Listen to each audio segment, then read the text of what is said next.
Dans une pièce au décor de marbre solennel, la table est soigneusement dressée pour le repas. L'espace est grand ouvert, sur un vaste paysage bleuté, et une apparition céleste traverse le plafond bleu nuit. Ce qui se passe ici lie terre et ciel, création et monde divin. Dans la nuée, un vieux roi désigne du doigt Jésus, agenouillé sur le sol. Les plis de son tablier blanc conduisent notre regard vers un simple bassin de cuivre. Les deux apôtres du premier plan se sont déchaussés et s'agitent, tandis que les autres, étonnés, discutent entre eux. L'artiste nous invite à partager leurs réactions.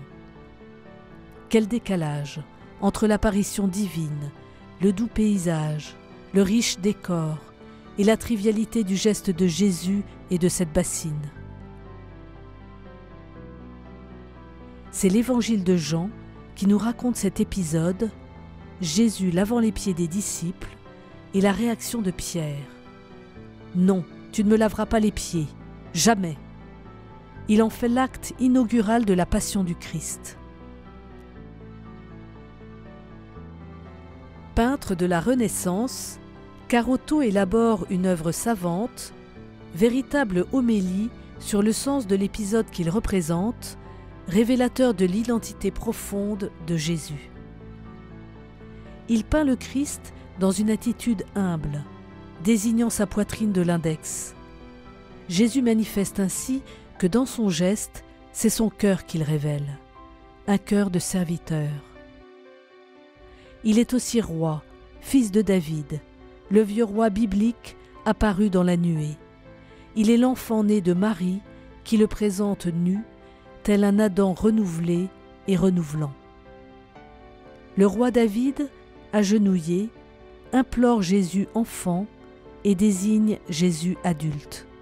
Il connaît son péché, le péché de l'homme, et dans le psaume 50, que la tradition lui attribue, il supplie. « Lave-moi, Dieu, et je serai blanc plus que la neige. » Tourné vers le Christ, il voit en lui le Sauveur que le peuple de l'Ancienne Alliance espérait et nous le révèle. Pour avoir part à l'accomplissement du projet de Dieu, nous avons à reconnaître comme David, comme l'auteur du psaume 50, comme Pierre et les apôtres, notre besoin d'être purifiés. Ainsi, nous pourrons accueillir en nous l'œuvre de salut du Christ, roi serviteur venu nous purifier de tout péché et faire de nous des femmes et des hommes nouveaux selon le dessein du Père.